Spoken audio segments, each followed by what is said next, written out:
Hello everyone. My name is Anjana. I am a special educator and a remedial instructor and the founder of Saksham for the specially abled in Bangalore.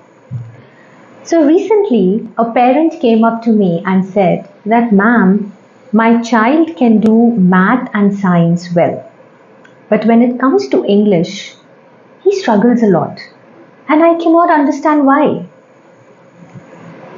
In the first look of it actually doesn't make sense, right? A child who can solve mathematical problems, who can go ahead and solve science equations, how can struggle be arising in English? What is the connection? But the answer lies in understanding that math, science, and English demand very different brain processes. Yes, they do. Now, when it comes to math or science, you will see or you will notice that it is comparatively more structured, it is more predictable, and the ambiguity is way less. However, when it comes to English, words can have a different meaning depending on the context. A sentence can be interpreted differently depending on a context.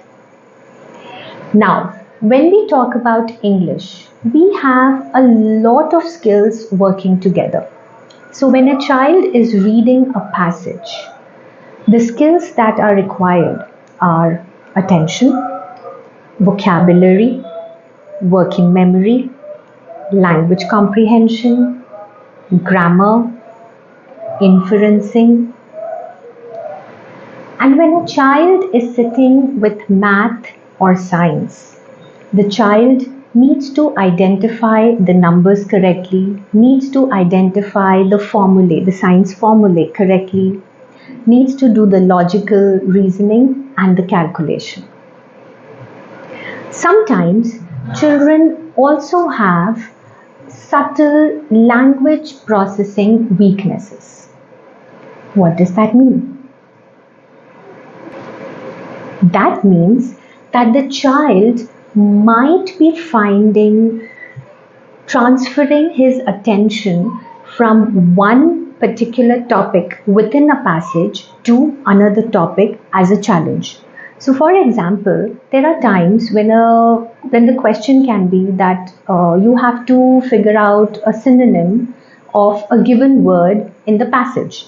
The word is told to us, or the word is in bold, and the child has to figure out what the synonym can be of that particular word.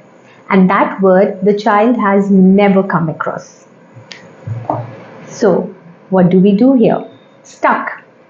Sometimes children find interpreting figurative language, that is, similes, metaphors, challenging because they just get stuck.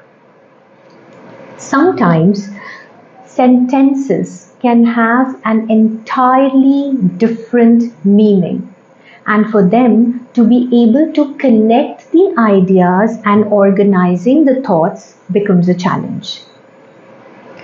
Another thing that we need to understand is that reading is not just reading words. So I have parents who come and tell me that the child can read very well. However, reading involves decoding. Reading involves comprehension. And there are times when the child struggles to do either of it in a little way. Now, when it comes to math and science, it is very important to understand that math and science are also not aloof from language. As the science advances, you will see that the language demand also increases in that subject. The child might be able to do experiments, the child might be able to do calculations. However, when it comes to writing a complete observation or explaining the answer or interpreting the experimented data or the experiment, the child might struggle. So what do we do now? Here is where Saksham will come to help. You can go ahead and connect with us. Why? Because when a parent says that my child can read well, but English sometimes is a struggle, we go ahead and assess where or which skill needs to be worked on. When we make an assessment or when we do an assessment, the child is assessed on skills like memory, attention, task initiation, comprehension, visual perception, auditory processing. When we are able to identify the skill that needs to be worked on, that's the time the skill building starts, and that's when the improvement starts. So, dear parents, always remember that reading or English being a little struggle is a skill gap. It is not an intelligence gap. And skills are something that we can acquire any time. However, when it comes to our children, it is important that we focus on the intervention, on bridging that gap as early as possible, because they are going to school, they are going to be sitting for exams, and we have to not just build skills, also build their confidence. So hope that this video helped you all, and if you have any doubts, do contact us. Do share and like the channel and stay tuned for more. Thank you.